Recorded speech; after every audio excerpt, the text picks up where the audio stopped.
Welcome to the English District. Listen and learn. Oxford Reading Tree, series created by Roderick Hunt, Alex Brychta and David Hunt. Time Chronicles, Book 18. The Cauldron of Darkness.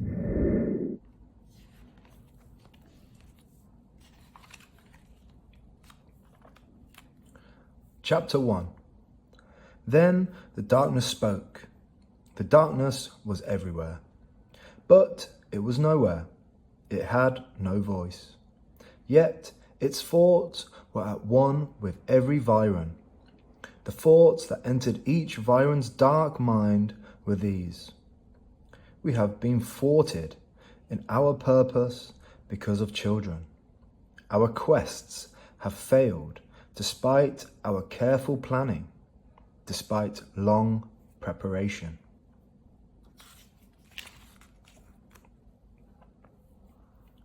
We have not been vigilant enough. We thought the Time Guardians were defeated. We did not allow for Mortlock's cunning as the darkness hissed the name Mortlock. It was as if an electric shock passed through each Viran everywhere. Inside the vat in the Time Vault laboratory, forks of black lightning crackled and spat, making the vat shake and tremble. Mortlock has regained his strength. Children have become his warriors. He has trained the children to capture us. Each Viran's thoughts were the same at that moment. But how could children? A device called a zap trap. It looks like a steel ball. The children throw it. It opens and emits a pulse. This destabilizes us and returns us to raw matter. But Mortlock has made a fatal error. Hissed the darkness. That energy that has been captured in his glass vat has fused together. It is now able to communicate. Each Viran captured by the children adds to our knowledge of them, so we learn more about who they are. The Viran's thoughts merge together as one.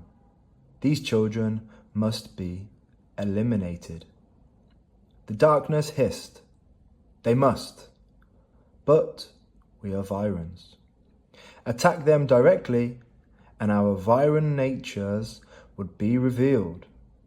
No, the children must be destroyed the Viran way.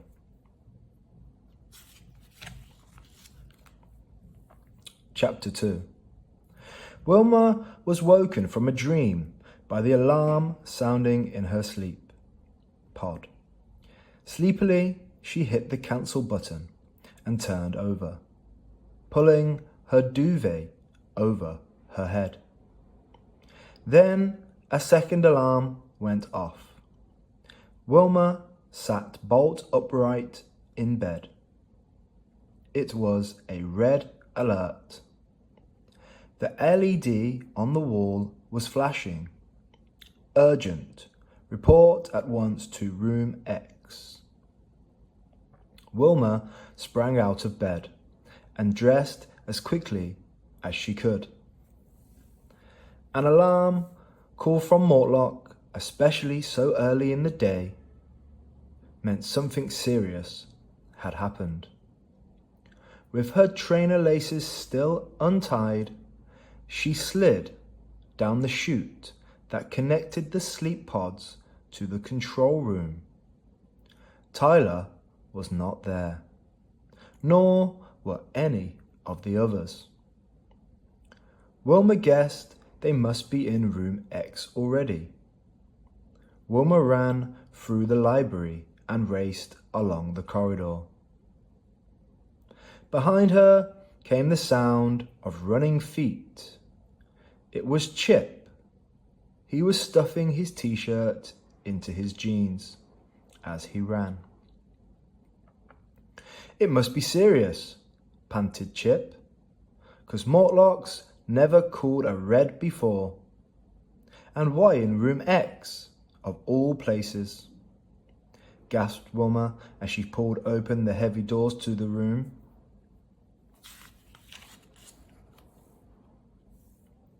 Room X was where objects from Magic Key Adventures were on display. The children rarely, if ever, went inside it. The others were there already.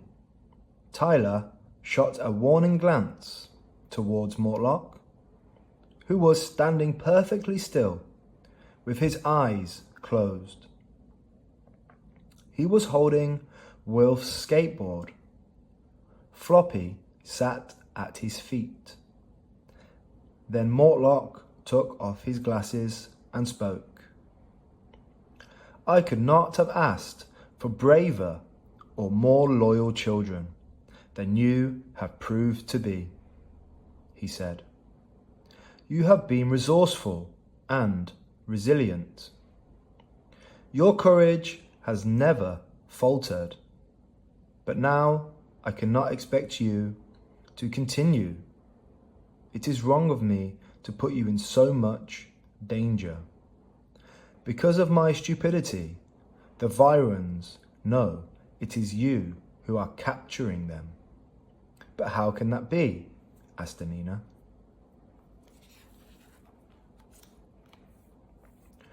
The dark matter in the vat has been behaving oddly, fizzing, boiling, like a strange cauldron of darkness, said Mortlock. It may have become a source of Viran intelligence. I cannot be sure, but I think it may be able to communicate. So it sends messages to other Virans, suggested Nadim. Like telepathy? I couldn't have put it better, Nadim, said Mortlock. It's bad news. If the Viran memories in the vat are fused together and can communicate, then all Virans will know exactly who you are. Wilf had an idea. Hang on. Whenever we go back in history, we change. Okay, we stay the same inside, but we just look like any other kid at that time. Wolf is right, said Biff. If the Virans become wary of children, it'll be easier for us to spot them. They may act suspiciously whenever children are around. So we are staying on as time runners, said Wilma. We'll just have to be extra careful on the missions. Mortlock looked thoughtful. Are you sure? Because if you want to leave the time vault now, then I will understand. We are staying, said Kipper. Who else have you got to fight the Virans? Thank heavens, said Tyler. Who would I argue with if you lot went?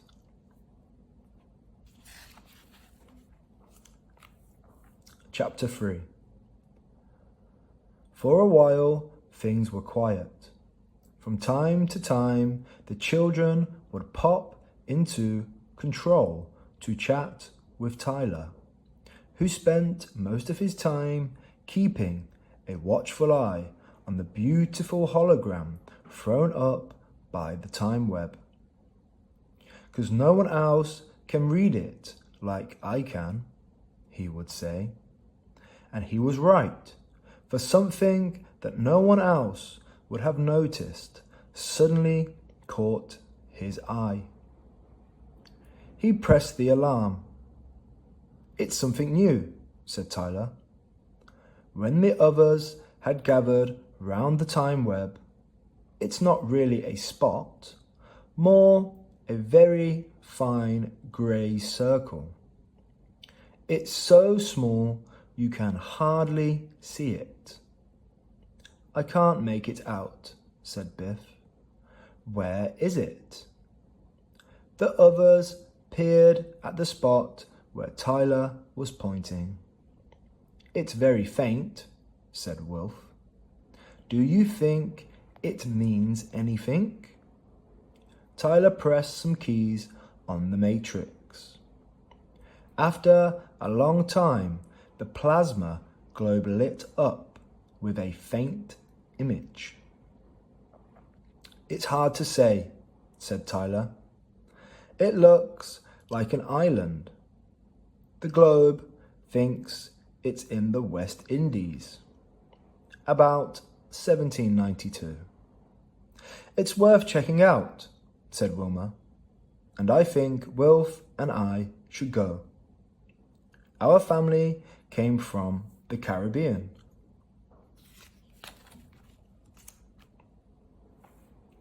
"We're all here on standby," said Chip. As Wilf and Wilma stepped into the portal, "Don't forget to call us if you need us. You've got your links and zap traps." "Yep, will do," grinned Wilf. He gave a salute as Tyler pressed the send key. Then he and Wilma disappeared. Being sucked back in time was not always an easy experience. As he slipped through time, Wilf heard voices chanting unfamiliar names. It gave him a strange feeling of dread in the pit of his stomach. Chapter 4. Once they stepped out of the portal, the heat hit them. It was a sticky heat filled with a moist, sweet, sickly smell. "It's like the smell of grass being cut, only much sweeter," said Wilf. Wilma was wearing a loose-fitting dress made of scratchy, coarse material. Wilf had canvas trousers and a rough shirt.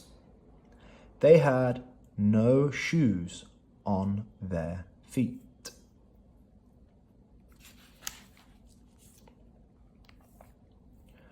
They were at the top of a low hill. Behind them was the sea.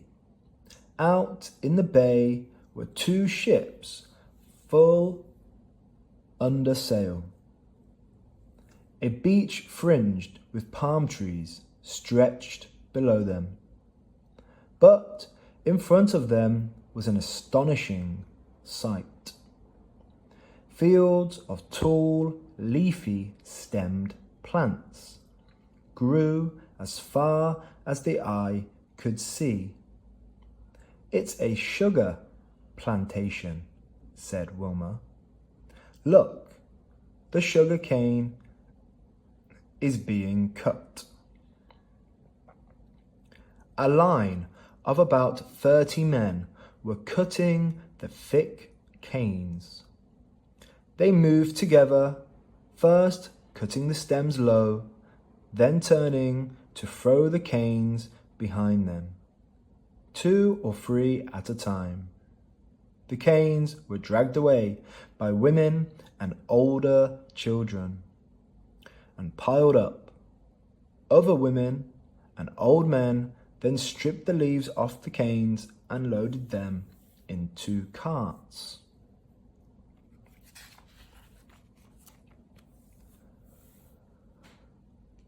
"The canes go to a mill to be crushed," said Wilma. "They collect the juice and boil it in huge cauldrons. That's what we can smell. It crystallizes into sugar. I read about it at school on the internet." One of the carts suddenly lurched and tipped over. The canes spilled out. The children pulling the cart flinched as a man ran up shouting at them. The man, an overseer, struck the back of the biggest boy with a whip. "Take more care," he shouted. "Oh no, that's cruel," gasped Wilf. "This mission won't be easy. We don't even know what we are supposed to do." Wilma took out her link and called Tyler. His crackly voice came back. "This one beats me. I can't work out what interest the Virans have in a sugar plantation."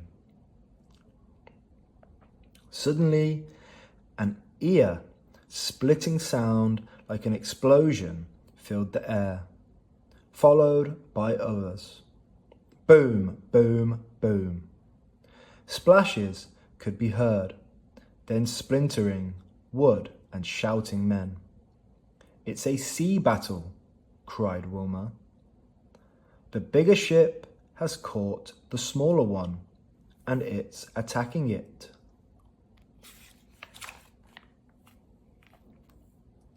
At the sound of the battle, the slaves and overseers dropped what they were doing and raced over. Wilf and Wilma, who had hidden behind a bush, saw a chance to slip across and mingle with the plantation slaves.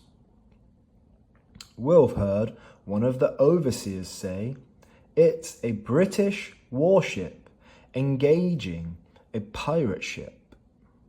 The battle was soon over. Flames rose from the pirate ship. Then a huge explosion ripped its side out, and at once it began to sink. Some pirates launched a boat and scrambled in. Others dived into the sea. An overseer cracked his whip. Another shouted at the slaves, "Right, the show's over. Now get back to work. Double quick." Wilf and Wilma hurried down the hill with a group of children. One of them asked, "Who are you? You don't live here on this plantation." "We hain't seen you before."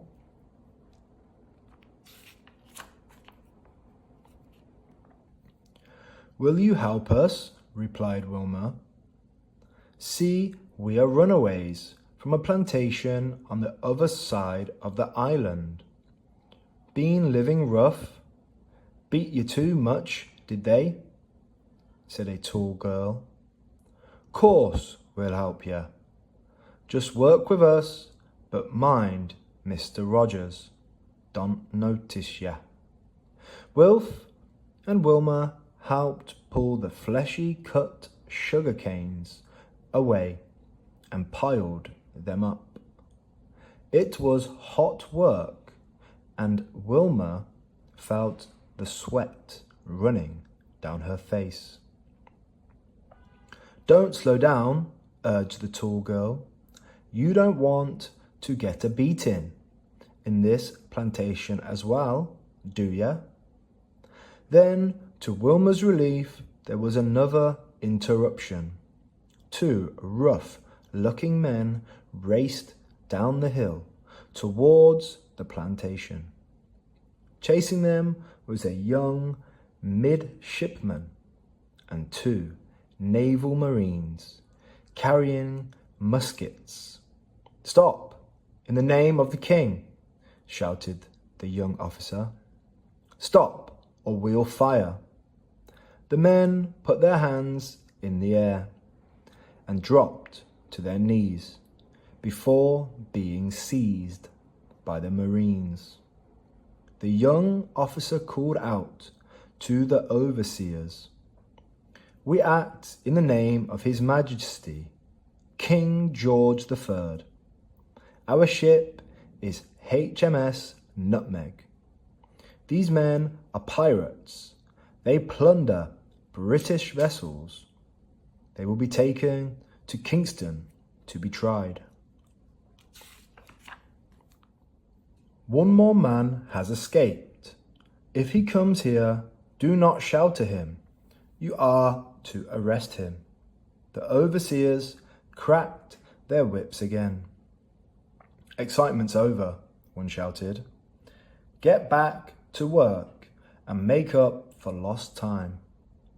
At last, the day's toil was over. The slaves went to the huts where they lived. The tall girl, Melody, told everyone that Wilf and Wilma were runaways who needed food and shelter.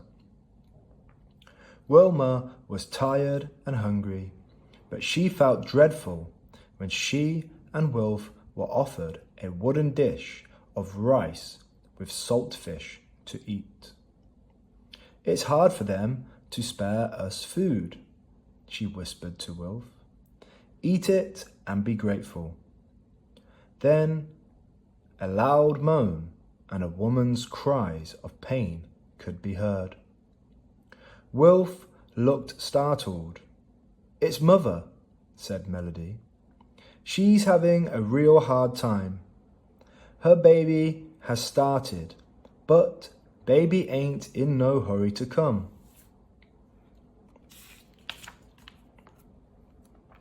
Chapter 5. A woman stepped out of the darkness and into the firelight.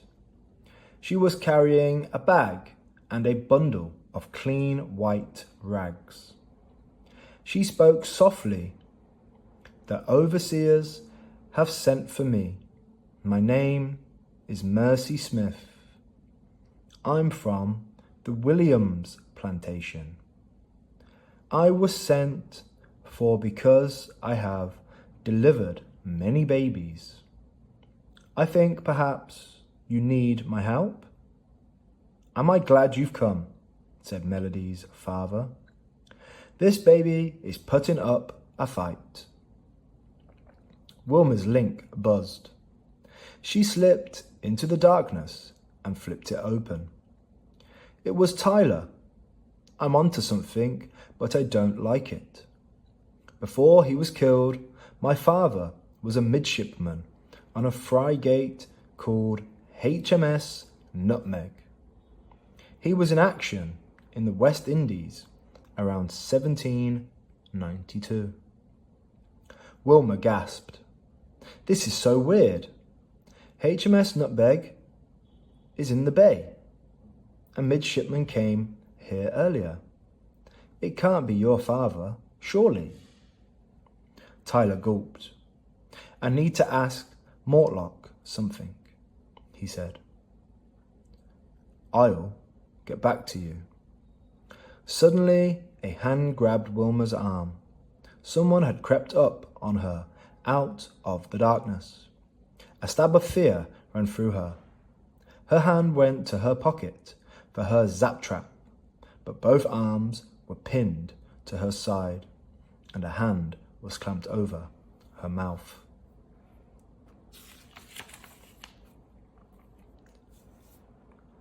Hush, a voice said. Don't make a sound. I'm the runaway slave who escaped plantation life and became a pirate. Go and tell 'em Caleb Capstick needs help. Do it quietly. Don't get 'em excited. I'm a hunted man. The overseers would love to get me, and so would the British Navy. With her heart thumping, Wilma hurried back and told Melody's father. He and two other men went to where Wilma had encountered the pirate. They had to carry Caleb back. He had been shot in the leg and had lost blood. The slaves were excited. They had heard of Caleb Capstick, the slave who escaped and became a famous pirate. But Caleb told them, "You are in danger. If the overseers find out you have helped me, it will be bad for all of you. All I need is a bandage for my bleeding leg and some food. I'll rest for a while and be gone before daybreak."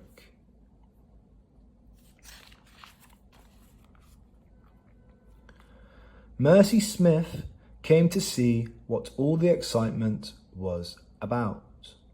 "The baby won't be long," she said.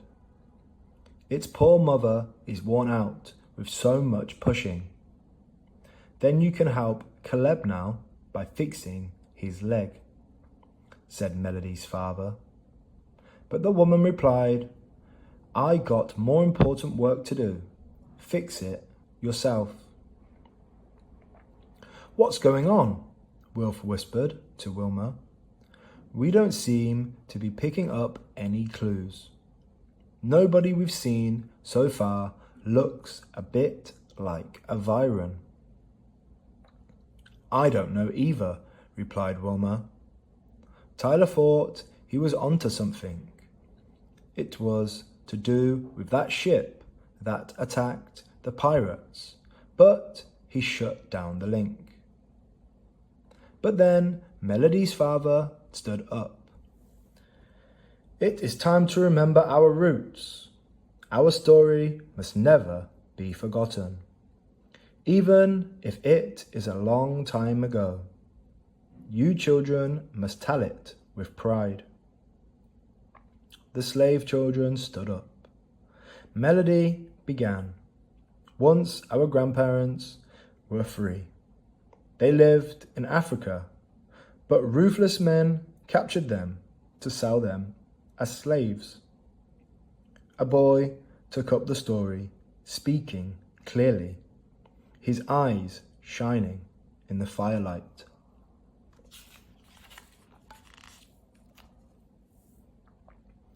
He told how the slaves were transported across the Atlantic, chained together below decks in cramped and filthy conditions, and how so many died on that terrible voyage. One by one, the children chanted names. Abimola, Alaba, Dada, Ariola, Olufemi. Wilma found it unbearably sad. They were the names of slaves who had died on the voyage. She looked at Wilf and saw that he had tears running down his cheeks. And at that instant, Wilma knew what the Virans' terrible plan was. Chapter 6. Then confusion. A voice roared. Nobody moved. The young naval officer and his marines burst in with the overseers. "Where is Capstick?" he shouted. "We know you are hiding him." Wilma whispered urgently to Wilf. "The Virans are going to wipe Tyler out. This is what it's all about."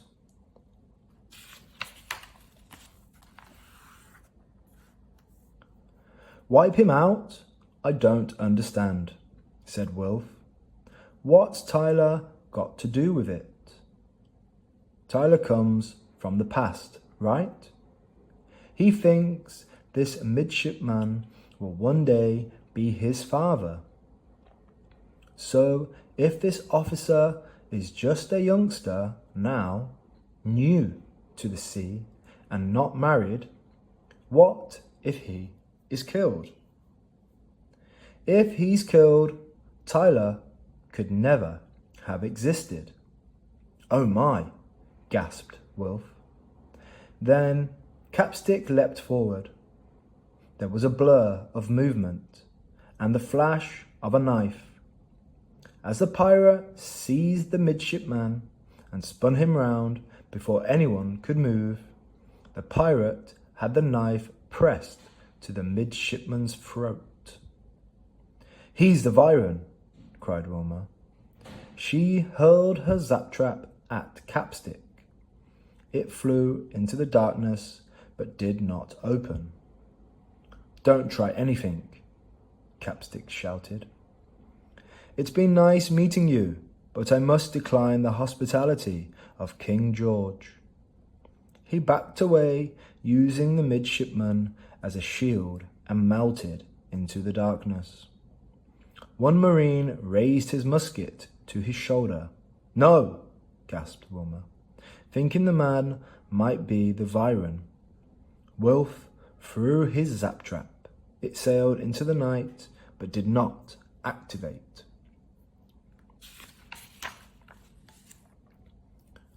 The midshipman came back. Are you all right, Mr. Collins? Asked one of the soldiers. I'm fine, but Capstick's gone. Curse him.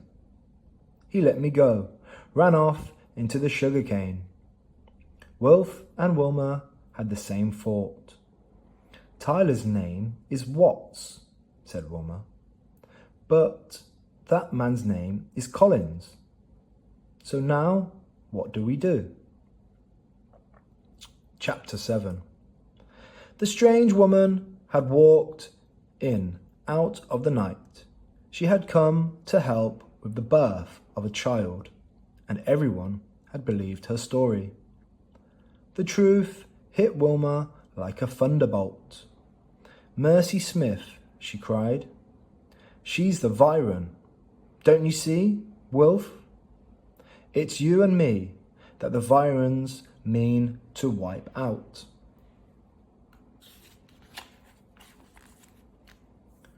What if Melody's parents are our ancestors? Then the baby is our great-great-great-grandparent. If the baby doesn't survive, it will be us who won't exist. If Mercy is the Viren, we've got to do something. But we've lost our zap traps. What can we do? Said Wilf, in panic. I don't know, but we can't do anything. Come on. Wilma ran into the hut as the tiny cry of a baby could be heard. An old woman was helping Mercy. Wilma asked to see the baby. Mercy had it wrapped in a white cloth. She turned away, speaking softly. Ah, there is something wrong. I must. Wilma rushed at Mercy Smith, crashing into her and sending her off balance. Grab the baby, Wilf, Wilma yelled.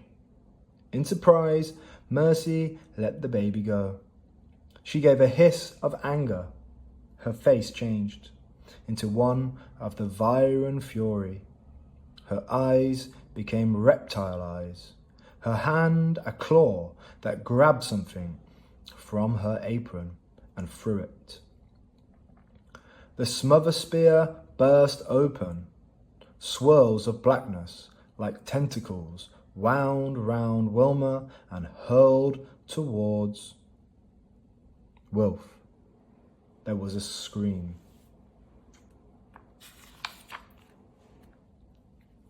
A sound like an angry insect flew towards the Viren. A zap trap in an instant.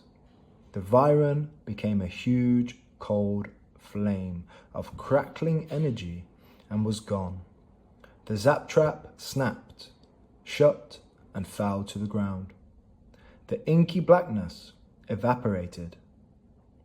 Flippin' heck, said Tyler. I've never seen a zap trap work for real. Looks like I arrived in the nick of time.